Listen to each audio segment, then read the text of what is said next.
here. Before we begin, I'm going to say a few words about the team at Modern Sales Pros. So today's event and the whole summit is brought to you by the team at MSP. And for those of you who are not familiar, Modern Sales Pros is the world's largest and highest quality community for those in sales management, sales leadership, sales and revenue operation, and enablement, aka our Modern Sales Pros. Our mission is to create an environment for our members to answer the toughest revenue questions out there. Now, on to our awesome sponsors that you see here. Big kudos to them for making RevEx happen.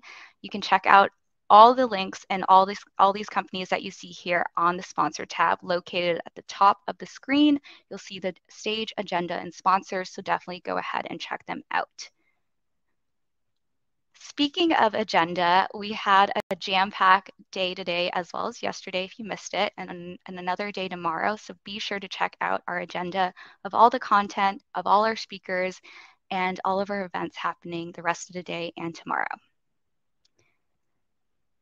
Now, overall, the agenda flow for today before I hand it off to our speakers, I'm going to do some quick housekeeping notes, some speaker introductions. I'm going to pass it off to our moderator, and they're going to dive right into the discussion prompts. We have some live Q&A and some key takeaways as well to wrap things up. Now on to our housekeeping notes. Yes, this event is being recorded, so if you have any friends or colleagues that couldn't make it, don't worry, we'll have the recording and key takeaways available on the MSP website. And familiarize yourself with Goldcast. Like I mentioned, we have an agenda, sponsors, you can check out who's here, and our speakers that we have for the rest of the week. And use the chat, make some friends, let us know where you're calling in from, and definitely ask your questions. We have all these amazing co-founders and CEO as you see here, and we want to take advantage of their knowledge. So definitely ask your questions and be sure to let us know where you're calling in from. Now on to our amazing panelists. I am pleased to introduce our moderator of today's session, Brad Smith, to take it away, and then I'm going to come back for closing remarks. So Brad, after you.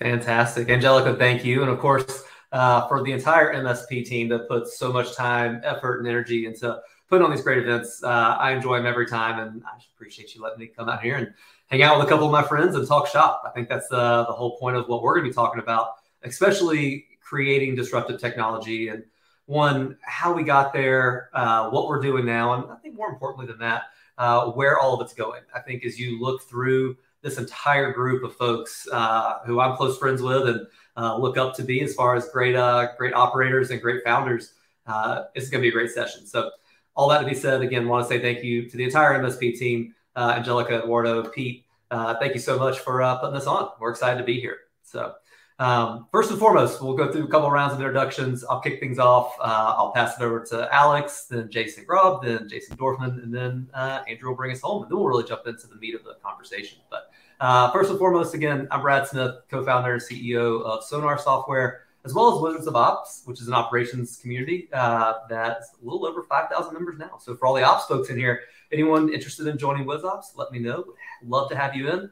But yeah, we will kick it right over to Alex. Tell us a little bit about yourself, who you are, and what you do. Hi, everyone. Great to be here. And thank you, Brad. So I'm Alex. I'm the co-founder and CEO of Endgame. And Endgame helps companies like Figma, Bloom, LaunchDarkly, Retool better understand what people are doing in their product and focus their sales energy on the right actions and the right moments at the right time. Before Endgame, I was the founder of a company called Reflect, where actually Andrew Levy and I have met previously, basically sold tools to developers and spent a lot of time building Endgame there. We'll tell you more about that later, but super excited to be here and look forward to sharing more. Fantastic. Jason, here in Atlanta with me. Tell us what's up. Yeah. Hey, everyone. Super excited to be here. Jason Grubb, CEO and co-founder of Toriel. Toriel is a product tour marketing platform. We enable other tech companies to create product tours so that your buyers can really experience your product ever before they sign up for that demo. So that's really the problem that we're solving. I would say before Toriel, I was actually working at Gather. Brad actually was a former ex-Gather as well. We didn't overlap, but that's where I know Brad from. So excited to be here and talk shop. Fantastic. I'd be lying if I didn't say I'm a big fan of Toriel myself, and we love using it. So, Jason Dorfin, take us home. This is going to be fun with two Jasons. So not take us home, but tell us a little bit about Orem. Absolutely. I'm Jason Dorfin. I'm the CEO of Orem. We help customers get into more live conversations over the phone in a really fun and collaborative way. Spent the past 12 years in sales, started off my career in 2010 as an SDR and as account executive. And prior to starting Orem was the first sales hire at Rubrik, built out their SDR inside sales team and later their corporate sales team. Fantastic. It was Jason and I actually got to grab a cup of coffee a couple weeks ago. We were all out in San Francisco for Dreamforce. Fun. Last but certainly not least, Andrew, bring us home. Tell us a little bit about AirCover. Yeah, thanks. So I'm Andrew Levy. I'm based out in the Bay Area. I've started a few companies in the past. My previous company had a funny name. We were called Criticism, and they renamed Apptelligent. That was the mobile analytics space, grew that to be on 1 billion devices worldwide, sold that to VMware in 2017. I led their analytics and automation products for 4 years and then started AirCover a little over a year ago, focused on real-time in-meeting sales coaching and enablement. And we can talk more about the genesis of all that in a bit here. But yeah, great to meet everyone on the call. I love it. I think the coolest part about getting to moderate this, I get to mostly shut up, sit back and listen and learn from a lot of these great founders, but also love interacting with everybody. So again, Angelica said this earlier, please make this interactive. If you have questions throughout the session, jump in the chat. I'm monitoring it the whole time. So feel free to ask any of your questions there. We will save some time at the very end, of course, to go through a full-on Q&A from the audience, but anything pops up or sparks your interest in the middle of it, stop us in our tracks and ask a question. We'll be happy to answer it. So I think as we go into this session, we were doing a little bit of prep on it. And I think the coolest part, again, rarely do you get to have 5 founders sit here and talk shop with each other and to a certain degree ideate about why we do what we do, where our passion points for it are. I can guarantee you everybody on this call almost has their venture type pitch nailed down. You know, if you have to go talk to an investor, you know exactly how to answer what you do, why you do it, and why you're passionate about it. I think the cool part about how we're going to talk about this is we're not pitching to investors. We're pitching to a ton of people that are surrounding themselves in sales tech and MarTech and just overall operations and go-to-market technology. So you'll probably hear some fun candor, some fun comments along the way, but I always find it interesting hearing the backgrounds. So that's where we're going to start is, you know, when we go through with each one of these founders, how do we come up with this type of disruptive technology? I think as I reflect forward on Sonar, especially, we're very passionate about solving the problems we're solving for because we have walked that mile and experienced them firsthand. And so when you think about wrangling in a go-to-market tech stack, in a previous life, it's what kept me up at night, very late at night and kept me up. But now it's what wakes me up in the morning because we're passionate about what we solve for here. So we'll go around the horn, spend a little bit of time. Again, tell us about some of the backstory about how you got to where you are. What was it that truly inspired you to take that big leap of faith to be a founder of a company, go out and grab some money from folks and then go build a badass product? Jason, Grob, I'm going to start with you and tell us a little bit more about the adventure you've had with Toriel. Awesome. Excited to kick things off. Well, I think first and foremost, definitely need to give credit to my co-founder, Andy Binkley, who definitely had the light bulb moment for Toriel. But really, it was seeing some really enterprise software companies like Slack, Salesforce, Oracle were all custom building these types of product tours, product experiences. And obviously, they were onto something. It was helping them drive leads for their own sales teams. And then from that point, we realized that these were costing probably 6 figures to build just one of these experiences. So when you really think about the pain point that these larger companies were willing to spend, 100, 200 grand a piece to build out one of these tours, let alone wanting to do 10, 20, 30 of them, it really showed there was a huge pain point that they were trying to solve. And that really kind of led Andy to really think about, okay, at Gather, which is where we met, we actually custom built a tour of Gather. And it really solved the same problems that we were experiencing with our sales team to try to get the product out in front of people. So that was really kind of the genesis, the impetus for starting Toriel, which was there was a really big problem of people trying to get the product out in front of people earlier. This was at the very beginning of this whole product-led wave that we've all seen. And And honestly, we started just having more great conversations with people. Started to see that marketers were hacking these experiences with demo environments, with pitch decks, and all these different ways. And that I think further solidified the need for a much more scalable solution in the market. So yeah. Yeah, I love it. And I think that's when we think about truly the core of this, with it being disruptive. Look, we're all founders of technology companies, right? But what is it that we're doing that we've seen in our past that is helping disrupt the way we do things now? I can reflect on this, especially with Toriel. I know a lot of folks, as people are going to market and selling, they want to get their hands on a product or at least see the depth of it well before they need to talk about pricing or talk about next steps and truly how that solutions. And I think your product is certainly disrupting that. We'll go from one Jason to another. I'll pass it over to Jason Dorfman on the Orem side. Again, I've already heard this, so him and I got to catch up a couple of weeks ago, but I'm excited to let everybody else know what was it that inspired you to be disruptive with Orem. Yeah, the genesis of Orem was really the classic entrepreneur's journey where I had the problem for myself first. So I was managing a 60-person inside sales team, was hiring all these really smart kids to do the job, and they're making 100, 200 calls a day with a 4% pickup rate. And it was just a really miserable, painful thing. And, there was lots of, at the time, there was lots of, new technologies that were coming out that were really exciting, but they weren't solving this problem. And so I started to look for vendors that were tackling this. I bought InsideSales.com, I bought Connect and Sell, I bought all of these other tools, and felt like there wasn't anything that was truly next generation that was really solving this in a scalable way. So ended up meeting a really smart technical co-founder through some advising I was doing. We built a prototype, and that initial prototype was at least half as good as what I was paying hundreds of thousands of dollars for. So we started off as a side project. We end up bootstrapping the company and then raising a seed round in January 2020. So yeah, it's been a lot of fun. Good. I love that. I think one of the cool things, Jason and I both have a craft as investors, which we absolutely love working with. But obviously, they're at a lot of the forefront, too, of so much disruptive technology. I'd be remiss if I didn't put two of y'all's thoughts together and share. Again, we've all mentioned co-founders. And whether you're technically a single founder or not, I think the biggest thing that, allows companies to truly elevate and become disruptive is surrounding themselves with those early folks, whether they're by title a co-founder or not. Is one thing, but surround yourself with other folks that have that passion to go and truly be disruptive is, I think, a key ingredient for any of these recipes. But in that same token, Alex, we'll pass it over to you. Let you tell us a little bit more about Endgame and what it was that inspired you all to start what you're doing and be disruptive. Yeah, so in some ways, my story is similar to the few previous ones, but in some ways it's totally different. So my background is design and product.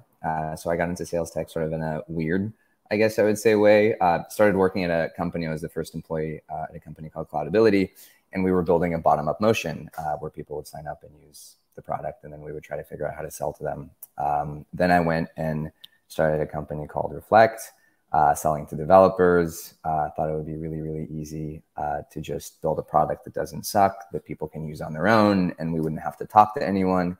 That was not quite the case, and I ended up spending a ton of time building basically what's DIY Endgame today. So we would be looking at various product data to try to figure out who's doing what in the product, and then trying to figure out who's potentially a buyer or a champion by kind of creating all kinds of internal dashboards and scoring systems internally. And then we were building these crazy Zapier workflows to like trigger different emails based on what people did in the product. My engineering team ended up being pretty frustrated because I was spending more time building the internal product than the product we were selling to our customers. Anyway, that company got acquired by Puppet. And so I was working on a new division at the company at the time and ended up basically building Endgame again. And the sort of funny origin story was I was sitting with a ton of developers and seeing how they would look at problems, and everybody had these like beautiful dashboards and views on everything that's going on. Like one thing changes in your infrastructure and here's an alert and a notification. And then you'd go down to the sales floor and it was a ton of people yelling at each other with markers on a whiteboard. And the energy shift between these two floors of the building at the time was pretty significant. So ended up wanting to go and solve this problem and give salespeople the ability to see what their users and customers are doing in the product and engage with them at the right time. And it's been a pretty crazy, awesome journey. We raised 3 rounds of capital within a year coming out, and have some pretty incredible customers. And it's been a crazy ride. And I think the comment that I heard a few times, which is the PLG ecosystem is sort of exploding, and the world is shifting pretty quickly. And so being a part of that has been, it's been pretty great. I'm able to apply my product background to the sales side and merge those 2 worlds together, which is the end game. No pun intended. All pun intended. It is the end game. I'd be remiss if I didn't highlight a little bit of some flavors of Slack inside of that story, where you hear about building a tool and then you realize you're spending more time on another internal tool that supports the bigger tool. And oh, wait a minute, maybe just that internal tool is what we actually need to focus our time on. So not to give Stuart too big of a shout out there, but I couldn't help but draw some similarities. So that's great. And again, last but not least, Andrew, would love to hear a little bit more about AirCover, how ideation turned into reality, turned into where you are now. Yeah, similar to a lot of the stories here, in terms of scratching your own itch. We basically had the experience building, scaling a sales team at my last startup. That experience was magnified, as you might imagine, after the product was acquired, trying to get the VMware field trained and enabled on a new product. We were building, at that time, my last company was focused on analytics. You bring that into a large organization, they hear analytics, they thought, oh, is that like Splunk? No, that's not what it is. But so, the answer, it always felt like, was, okay, let's just train them some more. And of course, there's always, new product features, new competitors, new partners, et cetera. And it felt like this flywheel you couldn't get out of. And we'd put out new content, and we just weren't seeing the levels of engagement in that content. It just kind of felt like we'd publish it, it'd go out into the void. So we combine that with the fact that, you had really the levels of compute available and advancements in NLP to be able to analyze conversations in real time. The thought was, can we meet the reps where they're at? Can we build these insights, this enablement directly into the meeting experience? Almost like just-in-time enablement to solve a lot of the issues that we ran into.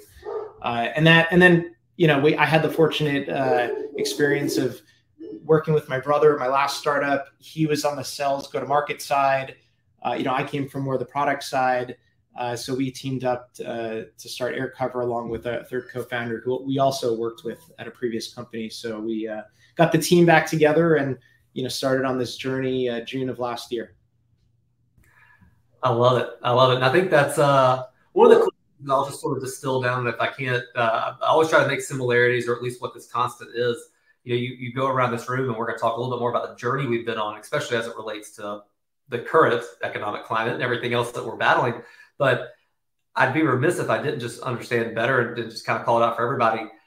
We're all very passionate about the pain point that we're solving because we've experienced it itself. And I think the longer you stay in this, especially startup, venture-backed world that we're all in, that's what gets you through the tough times. And we're going to talk about some of the tough times here in a second. But you've heard, I've heard from other investors and other people in the industry that if you truly don't have that passion for what you're solving and why you're solving it, and if you're just out there to get the quick buck, or I want to be a fun co-founder and CEO of a software company, but you don't have the passion for the problem you're solving with it, I think you're going to find yourself in a world of hurt. There's still success stories out there, but I think the more successful ones are folks like we have here today that have felt the pain themselves, understand it deeply, can relate to their customers on a very deep level with it.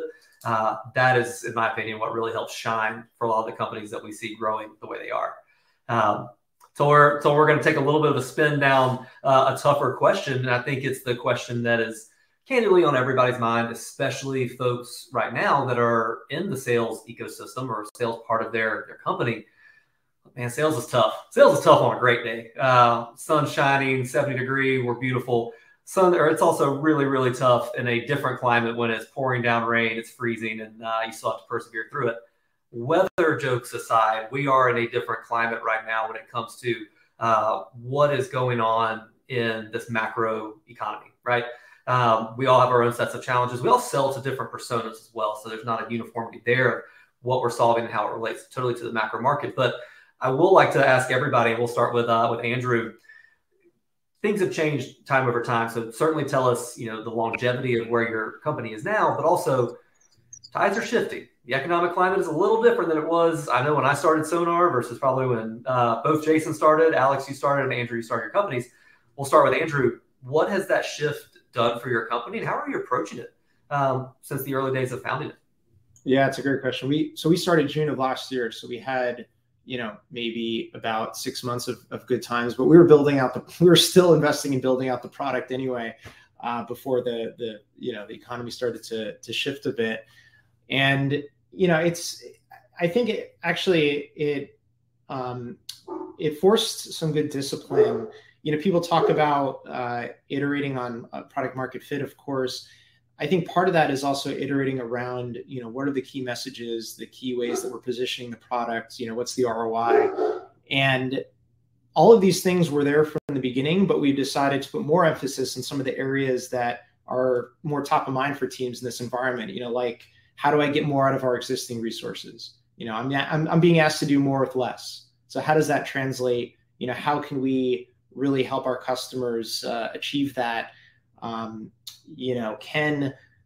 managers afford anymore to join every sales call? Can they spend time re-listening to every call to train their team? Can the enablement team do all those trainings to get the content in front? So for us, it's an opportunity to talk about how we can help them scale, how we can, drive more productivity with the resources that they have. And the other interesting shift is, we've talked a lot about the sales side. There's also the customer success teams who are being given sales responsibilities, and investing in your own customer base becomes, it's always critical, but even more critical in these kinds of times. So how do those folks get to take advantage of what we're building, and how does that work into our messaging and positioning? So, I think we've been fortunate enough just from managing the company that because some of these shifts started happening early on, we're able to budget and manage for that internally. So, that's been less of an impact, but I'd say what has changed more has been, some of the things I just described in terms of product positioning and focus. Absolutely. I think the term and the acronym PMF, product market fit, resonates with all of us, no doubt. It's a question that we challenge ourselves on all the time. But Andrew, you bring up a really good point. It might not necessarily just be product market fit. It might be macro market or micro market fit. These are all moving parts. Nothing is set in stone, isolated in its own vacuum. These things change, and the way that you adapt and the way that you adopt different skill sets and really make sure that, yeah, we've got something that everybody really needs, that changes as people look at it differently through different lenses. So, Alex, I'll pass it back over to you as well, kind of thinking in the same vein, the challenges that you see now versus what you saw in the past and how you and your team are overcoming them. Yeah, so two things. Positioning wise, what Andrew said is spot on. We started with, hey, we just want to make more money faster. And that was pretty exciting. We can sort of help people orient around users and correlate that with revenue, make more money faster. Pretty quickly, it was sort of, can we do more with less? And for us specifically, that meant, look, in PLG, you as a rep might have 10,000 companies that you can go talk to. Like, who do you talk to? And so we saw sort of a shift in terms of the ratio between like a seller and the number of accounts that they can own. So if you can effectively make sellers a lot more effective by giving them more accounts and helping them prioritize where they should spend time, that ended up being really compelling for us as people try to be more efficient. The other thing that was interesting is we sort of started with really thinking of the world in terms of like free trial to professional conversion, or free to paid, or a trial to converting that trial. What we ended up seeing shift pretty quickly is companies really wanted to move towards higher ACVs much more quickly, not a huge surprise. But what that ended up looking like is, okay, how do we use product data, not just for free to pro, but like pro to enterprise conversion? How do we start cross-selling products? Like Figma is an example. How do you go from like Figma to FigJam? How do you run consolidation plays where Pepsi has like 500 teams doing all sorts of crazy things in the product. How do we go to an IT buyer and try to create basically a higher ACV deal? And so you ended up seeing various cross-sell, upsell type of plays based on the existing user base, or basically double down on your users and kind of pull whatever juice you can out of that funnel. And so ended up really shifting much more towards existing customers, existing users. What are the various 5 things we can do, including selling them more products or going to other users within the company, was a pretty significant, I would say, for sure, and it happened pretty quickly, but it's great. Yeah, absolutely. I think the thing that I take away from that too, the strategy and the approach, you can learn a lot from your surroundings and how other companies are doing similar things. I think we're in a world of 2022. There's not too many crazy new wheels being created. We're just optimizing the wheel that we've seen spin before, maybe just a little slower. So taking some of those strategies of how other companies are going to market and adjusting as well is a great thought. The one thing I'll also add, actually kind of like a more macro thing that I think is interesting. A lot of companies, particularly PLG companies who are our customers, raised a ton of capital like a few years ago. And they also have very large user bases to go and effectively monetize and be able to deploy that capital. I would say there's been a sort of psychological shift in terms of like really orienting around a slightly different trajectory from a growth perspective and what that means. And basically, I think from the organizational perspective, just really understanding what that shift and change looks like internally. That's been, I would say, positive overall. Yeah, absolutely. I couldn't agree more. I could ask Jason Grout, a little bit about the certainly the Atlanta economy as we see it here, but I think more than anything is still a global thing that everybody's going through. So I won't hit you with any Atlanta specific questions, but yeah, curious. You mentioned you and Andy both thinking about this pretty critically. So curious the way that y'all's journey has shifted from inception and ideation to now, especially as the challenge. The landscape shifted. What shifts have you all started to think about and make as well? Yeah, I think this is a great question. It's honestly a lot of fun to think about, just because when we started Toriel, and it was right at the beginning of the pandemic, so we were already in this type of economic uncertainty. It was a little different than right now, but I started looking back to the messaging that I started using when I started to sell Toriel initially, and I think it all comes back to the same things that Andrew and Alex mentioned, which is doing more with less, right? How do you really get as much out of your current funnel as you can? So when I was talking to, marketing leaders, sales leaders initially, who, were freezing budgets, reducing budgets, reducing headcount, Toriel was a way that kind of can give people that superpower to still drive more conversions, more leads, hit those goals with, the same budget or, an additional spend, but not anything close to a full-time hire. And I think that was really something that was really valuable early on. But at the end of the day, I think with Toriel, the thing that has been consistent and hasn't changed is that this is all about this really buyer trend, right? People want to experience products, whether that's in a good economy or a bad economy. People want to be able to try products out first before they can. And I think that's kind of speaks to disruptive tech in general, right? People at the leading edge are going to have buy-in, and there's going to be budgets out there for that type of tech that can become one of the most valuable tools that you have. But yeah, so I think it's kind of come full circle. We obviously, didn't focus on that as much after COVID kind of started to subside a little bit. But we're definitely starting to reintroduce a lot of that messaging and really focus on that right now. I love it. I think one of the similarities I know you and I've talked about, I know we've got happy hour on the books for a couple of weeks from now to continue the conversation. But I think we've all started in somewhat similar timeframes. You start in a pandemic, and we've actually joked, everybody loves the fun Batman quote from Bane, like, "Oh, you were merely born in the dark, or you merely adopted the dark. I was born in it, molded by it." I think you talk to a lot of founders that have to go through a lot of different economic and global pandemic shifts. Great movie, Angelica, I agree. It's tough, but I think if anything, you are molded by it. I think it does create a different way that you have to think and operate inside of that. So I completely agree. But we'll pass it over. Jason Dorfman, same thing as you've ideated and the journey you've been on. Curious how you're thinking about it now as it reflects in the past as well. Well, I guess similar to the other Jason, I was also born in the dark. We raised our seed round in January 2020. And then just as we were starting the company, it's like worldwide pandemic. And my friends who are at the job I just quit is like, oh, Jason's probably, his startup's totally screwed now, right? Like it's over. Like this isn't going anywhere. So, it's, we're hit with that, and then everything gets red hot for a moment, and now we have like the worldwide recession. So like like the Federal Reserve's listening, like the CEOs want some stability to be able to like plan their business and know what's going to happen. Like that would be great. But in terms of like how we've changed our approach, we have like stewardship's like one of our values, which is kind of a lame value for startup. And so we were always pretty cheap and pretty conservative and pretty thoughtful with our money. Part of that came from the fact that we had roots as a bootstrapped company. So like we were always, our venture capitalists were always looking at us and saying, hey, like you have traction, you should be spending more.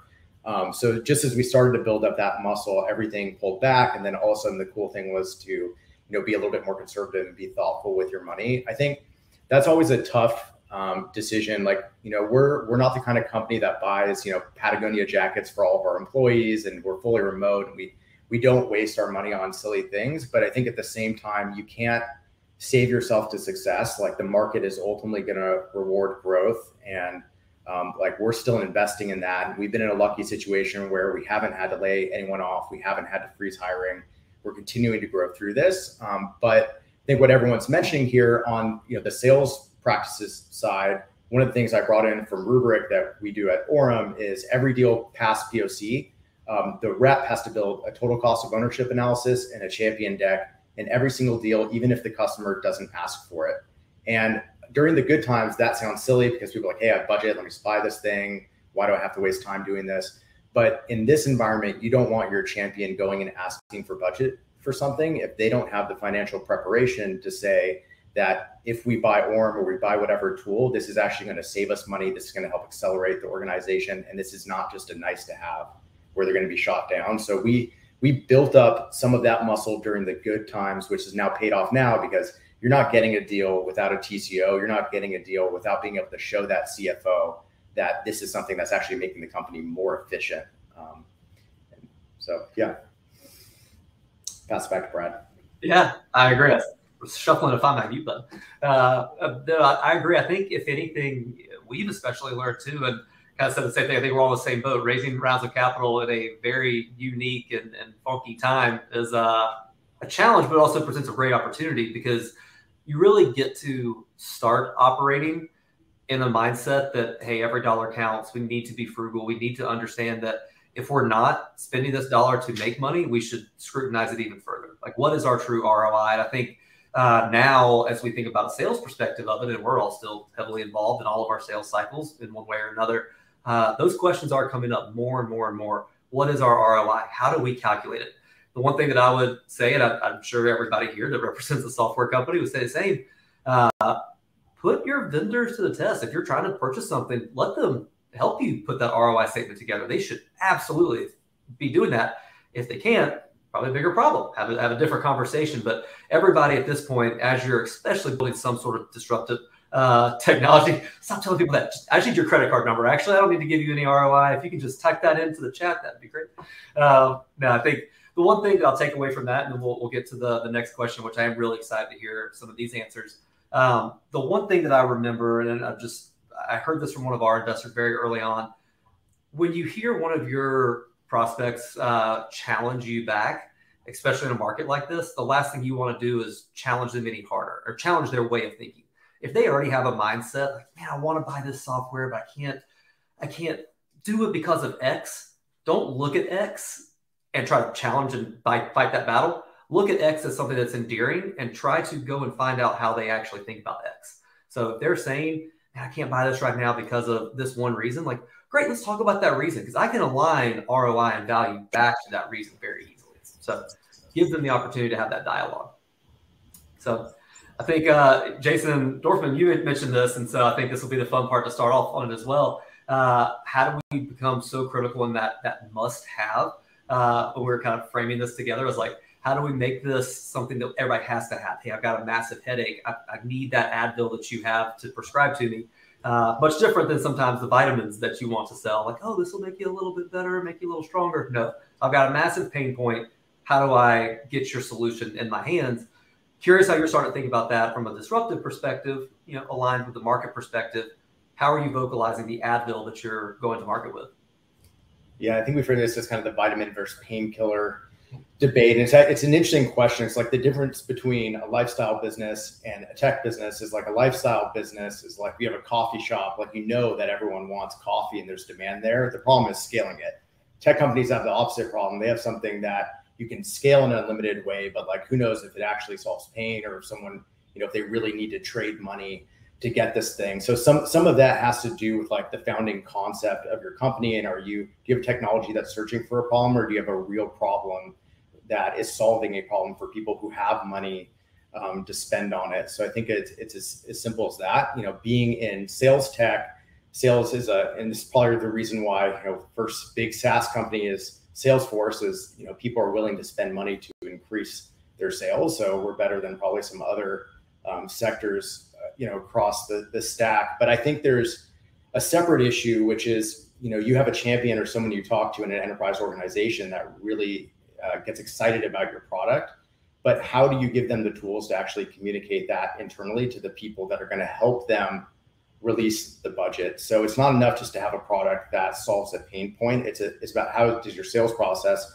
and sales team help your champion actually champion the thing, and do you have the tools to do that, like a total cost of ownership, like actually doing the legwork for the client, so when they go into that meeting, they actually have something in their hand that's going to help them move the needle and get it done. So but there's a lot of companies that don't solve a pain point, and that's rough. I think one other last thing I'll point out is I saw Gong and Chorus when they were in stealth mode really early on, and I was excited about it, as most salespeople are. And I started to ask, if I could buy this internally. And people are like, oh no, you don't need to record the calls. That's just a vitamin.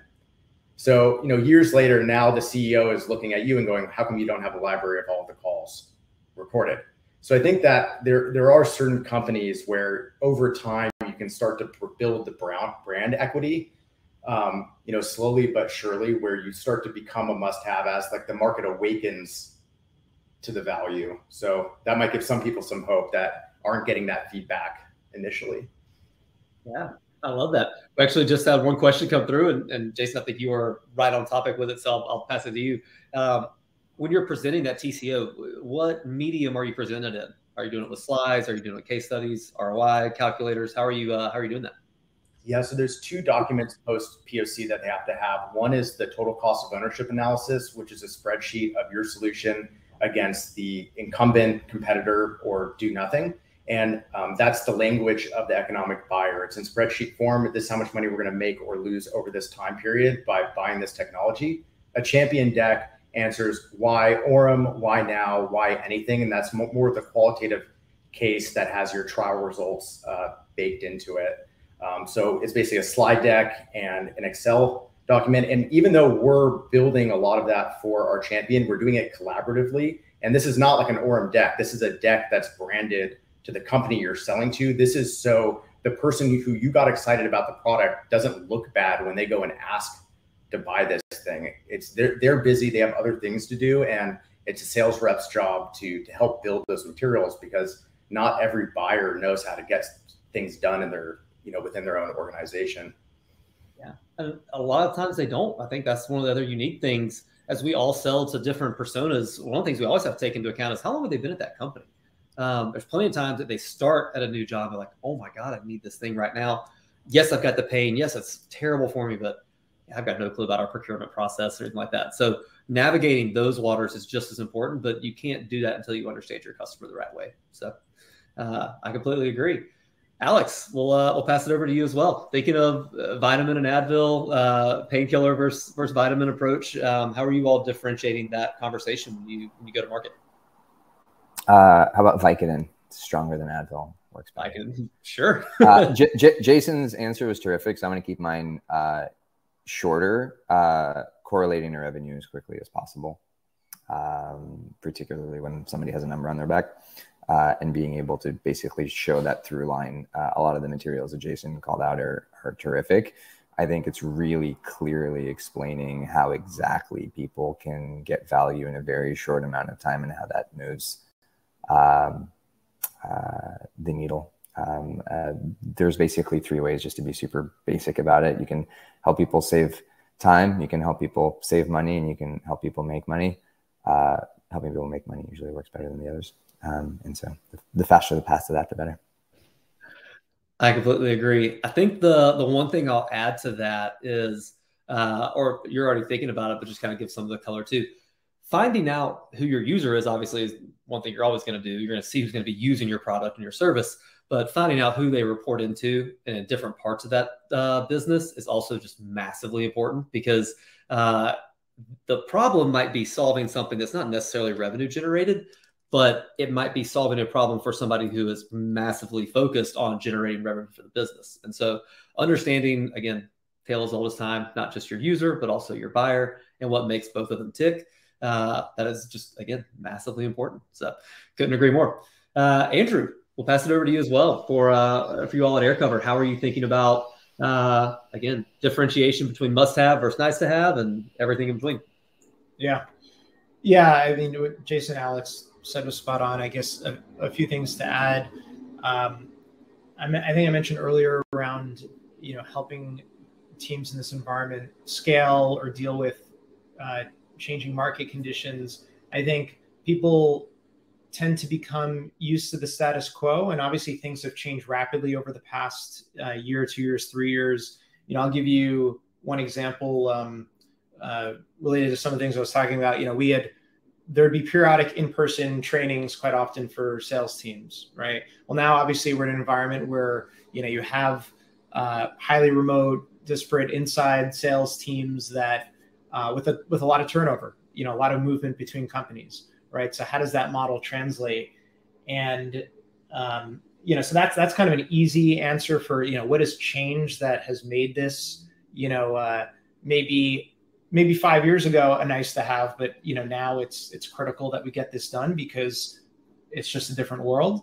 To what Jason had said earlier around this transition of products, going from do we really need this to we must need this. I think part of it is also we've all talked about the problems that we experience firsthand and then have tried to go out and solve those. Well, a lot of people in organizations have accepted that there is no other way. We're building disruptive technologies that some people didn't even know these things were possible. Did you know it's possible that, for example, as you talk, I can pull up relevant content to help you within a second of you mentioning something, right? Like that's not something that people thought was possible or, had imagined was something that they could use. And it's almost, I guess, the equivalent of like, Tony Stark and Jarvis. Like, yeah, he escaped the cave. He blasted through without, but he didn't become an Avenger without having Jarvis by his side, right? And that's really that's really the way that we look at it. I love that. I'm trying to see how many more Marvel and DC references we can make. We've got 15 or so minutes left. I know we can at least get 1 or 2 more in, but I agree with that. I think a lot of that, Andrew, I think the sum up of it is, how do we educate our market? I think that's one of the biggest things as a disruptive technology. Look, we're not just in here recreating the wheel from some other solution that might be great. We're innovating. We are creating something brand new that's totally disruptive. But the biggest thing inside that is you have to educate inside of that. If you don't educate your customer on how they should be adopting that, because it's new to them too. Again, most of it's not just rip and replace. It's something most of the time net new when you're this disruptive. So, Jason, I'll let you bring us home as well. When you think about nice to have versus must have, measuring all of it in between, how do you all think about it, Toriel? Yeah, I think a lot of these things resonated with me. I think getting closer to revenue is, very obvious, right? If you can show that you are driving revenue pipeline, and it's something that Toriel's kind of right in that sweet spot, you could obviously want to be on the side of being must have. I think a lot of it deals with fear, right?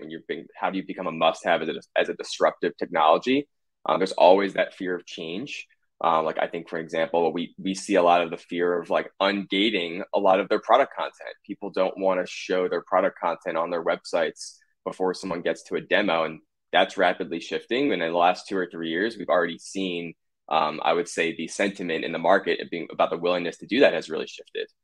So it's really keying in on that pain point, getting through that fear.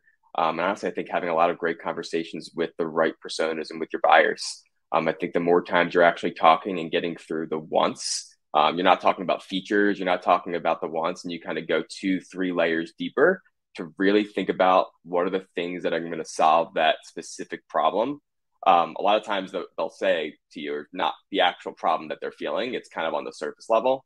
And I think as a founder at the earliest stage, especially, that's kind of the most important thing to really think through. Yeah, I like that a lot. I wrote that down, the fear of change that you're talking about. I think about that in one additional context layer of, cool, if you have that fear of change and the investment and the time it's going to take to do that, what's your opportunity cost if you don't do it? And how does that weigh itself out, right? Like if that fear of change is tough, it's going to take a month or 2 or 3 to implement this new product, solution, strategy, whatever it is that even better than the opportunity cost of staying status quo and not making this change? We're all sitting here maximizing efficiency while maximizing revenue. I think it would be silly if we said anything otherwise. But again, is that FOMO that is going to set in better than the opportunity cost or worse than the opportunity cost of not doing anything at all? So we do have one more of that rapid fire question that everybody kind of knows about already. But before we do that, we did have a couple of questions come in through the audience, and I love these. Angelica, thank you for sharing the first one. Everybody can see it. But given the current economic climate, putting yourself as a brand new founder right now, what advice would you give to new founders thinking of bringing new and disruptive tech to this market? Alex, I'll start with you, and anybody else, feel free just to chime in. But Alex, I'll let you take it first. Don't be a founder. Sometimes I really wish I could be an SDR.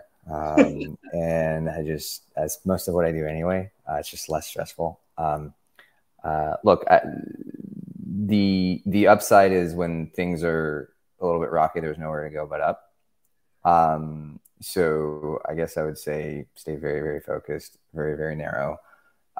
Make sure that you're solving a real problem for someone, and call this out a little bit earlier when we were talking about product market fit, but market product fit, like understand the problem in the market, be very, very focused on the problem and pain point that you can solve. When you have product market fit, you have 2 moving targets. If you can lock one down, which is the market that you're going after, that means you're iterating on product. It's easier. I think would be the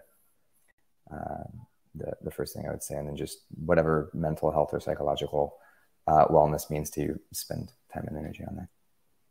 Yeah. Oh, I could probably go for another hour on some of the strategy behind that. But Andrew, Jason, feel free to jump in on that as well. Any advice that y'all give? I think the thing that I would say is pace yourself.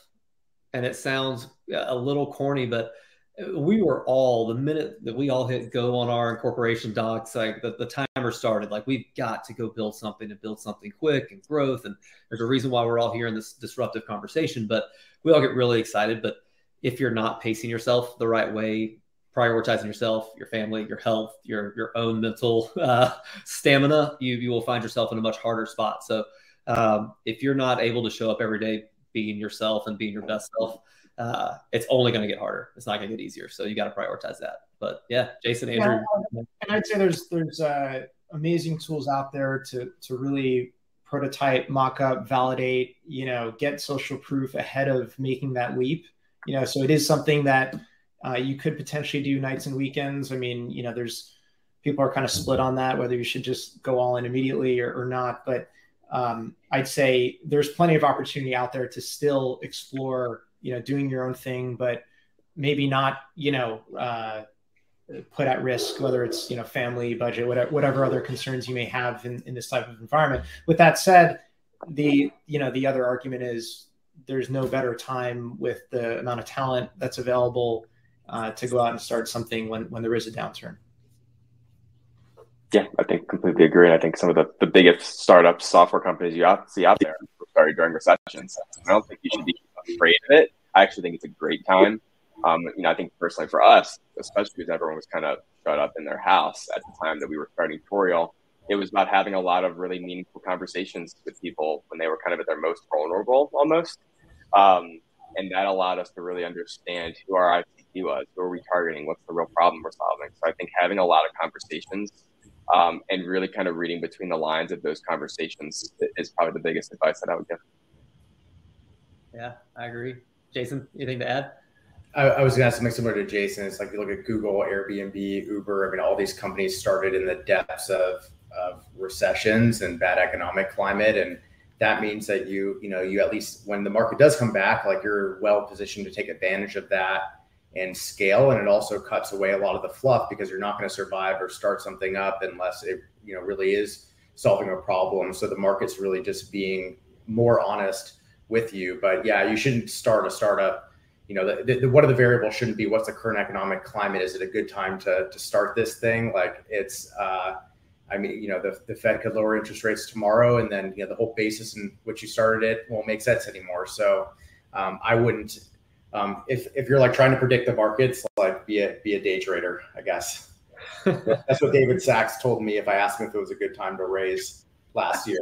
So I wouldn't worry about the economy at all, especially for seed round. There's, seed investment is still happening. It's really the later stage rounds that have frozen. So if you have a great idea, like you'll be able to raise, $1 to $3 billion pretty easily. Yeah, 100%. Yeah, YOLO, you got to go do it. Like, and be committed to it. I think I look back on that a lot of, regardless of the market. My only piece of advice: markets are always going to shift; they're out of our control. I tell any founder that's starting this journey like we've done, man, you have to show an intense amount of humility. I think embracing the words "I don't know" has never meant more to me throughout a journey than this, because the reality is we don't know every answer to everything. But the sooner you can embrace and adopt those 3 words, "I don't know," the sooner you're able to put your ego behind you and say, but I know I'm going to pick up the phone and call Jason and find out. That's why we met in San Francisco a couple of weeks. We're bouncing ideas off each other. I think the cool thing about founder communities is that we know the mile that everybody's walking, and everybody's willing to help, but you have to be willing to raise your hand. And the only way you can do that is by embracing the words. I don't know the answer to that, but I know I can go find it, and I can surround myself with the right folks. So we've got about 8 minutes. So I'm going to hit Eduardo's question real quick. We'll go quickly with that, and then we'll do the rapid fire question, and we'll bounce out of here and let the fun keep going for this whole session. But when you think about the founder journey, what is something that you thought would be easy that ended up taking a lot more time and energy to solve? I've got my own thoughts here, but Jason Dorfman, you're off mute, so I feel like that's a sign that you might want to start with that. But what would be something that was apparently easier, you thought was going to be easy, that was absolutely not? I mean, it's a really broad question, because I think there's so many things at various stages as a founder that you go through, and you learn those lessons. I think if there's one thing I'd say to maybe one of an early team that's onto something is companies are not run by the founders; they're run by the executive team and the board. Don't get that twisted. And I think when you're really small, it's like you're running things like a partnership. You're making decisions as a group, as an early founding team, and then over time, you have to decentralize that command. And depending on the personalities and the people that are your first, and this isn't just founders, your first 10, 15 employees, people start to be left out of things. They're not involved in every decision that the company is making anymore. And sometimes you have to let go of control, and that can be really uncomfortable. And so I think that's one of the things, I think as a company evolves, I think for the early employees and the founding team to be able to grow up with it and not kind of cling on to the way things used to be and sort of have that die and then give birth to this new thing. That's especially during the scaling phase, when you start getting to 40, 50 people, navigating that and having those conversations, that's a very time consuming and energy consuming thing to do, but it's also really important. Along those lines, there's this great article. It came out a long time ago about firing yourself, and I think that's definitely in line with what you're talking about. Is you have this tendency early on as a founder to try to do anything and everything, and obviously that won't scale. So the key is how to put the right people in place and make the team successful versus trying to do everything. The one thing I just wanted to add, because I think Jason, what you said is so spot on, and Andrew, you as well. The hardest part about that, for me anyway, has been knowing that it's okay that not everybody cares about every one of the details as much as you do, and that's actually healthy. And for me, it's always so hard to basically understand that not every little thing that I personally care about actually needs to be cared about at that level as the company grows. But again, I just wanted to call out that what you said, I think resonates deeply with me as well. Yeah. I'll go with a slightly lighter direction, but I think logo and brand and name of the company can be really, really challenging at the very earliest stages. I was very thankful that Andy, my co-founder, had already figured some of those things out for me. So I think that was definitely one. I think pricing at the early stages is something that's really hard to align to value when you don't fully understand your value as a business just yet. So pricing tends to change dramatically as you grow. So I think those are two things that I've definitely seen at the earliest stages were very challenging to kind of work through. Yeah, I would agree. The one thing I'll add, kind of on a lighter note, but also just kind of more on the tactical weeds side of things, messaging is a journey. Whatever you think your first mic drop statement is that you're going to go to market with that is the best thing in the world, congratulations, you're going to change that in about 3 months, maybe 3 weeks. You don't even know if it's going to land or not. But I remember when I said that originally to Brian Murray on our board from Kraft, Jason, you know him. I remember saying like, oh, dude, this is too easy for us. Salesforce sucks. We fix it. And I was like, that was like one of our very early like messages inside of it. And he's like, great. Well, what are you going to change that to next week? It's like, I'm never changing that. What are you talking about? It's got the mic drop statement. It's got the impact. It's like a pound my chest. And he's like, no, you're going to iterate and you're going to evolve on that. And whatever you think is working today likely won't work tomorrow. So constantly be thinking that one step ahead is something that I've always really like endeared on him. He always helps me think those couple of steps ahead. So last but not least, we're in rapid fire mode. The timer tells me I got 3.5 minutes. I think we can knock it all out. We've talked about all of our disruptive technologies. I'm really curious, outside of your own software or everything that the five of us do, what's one exciting disruptive technology that you're falling in love with right now, or you think has a lot of steam to pick up as we see it in the market? Who has not gone first? Alex, I called you first. Andrew, I'll let you go first. Put you on the hot seat for rapid fire. All right. Well, I'm afraid I might steal this from some of these people here, but I mean, just everything happening. I mean, a lot of what OpenAI has been releasing, say, DALL-E and Whisper, which is particularly relevant to us. Just these new language models for more accurate translation. Generating content, whether it's text or images on the fly. I mean, all these things you can imagine for applying them to sales content or sales conversations. I think there's a lot of exciting work that still can be done in that area. But that's all that stuff is really exciting for me. I love that. We'll go to Jason G. How about that? We'll start using last. Well, shout out to Andrew and Aircover, but I think the whole conversation intelligence space, Gong, Chorus, and all the companies that are working in that space right now, and I think we're learning that PLG isn't the answer to all the problems. I think sales-led also isn't the answer, and it's like, how do we blend a lot of these things together, and how do we extract a lot of the data and make salespeople more efficient where they need to be? And I think that's been one of the tools. Gong and Chorus, Gong's been incredible for us to really understand what our buyers care about. Yeah, I agree with that as well. Alex, what are you thinking? I'm going to be a little bit of a contrarian and not talk about specific technologies, but like mental model shifts based on what Jason just said. First, the way people buy is changing. So it doesn't mean that sales isn't relevant or not just as important. It just means that people will usually go try a product and go and invite a friend to it first. So that changes the dynamic and it changes the type of data that you're looking at. The second is a fundamental shift to like a data warehouse as a source of truth, because you have so much different data from so many different systems. Even most revenue teams actually pull data from a data warehouse to be able to understand the combination of what's happening in the product and what's happening in the CRM or other systems. And so that to me is massive, because once you get really high quality data into a data warehouse, the possibilities are endless. Yeah. I might actually go back to that previous question of like what I thought was going to be easy that ended up being hard, just the influx of data that you have to work with. So the sooner you get that figured out for your company, the better. So Jason, bring us home.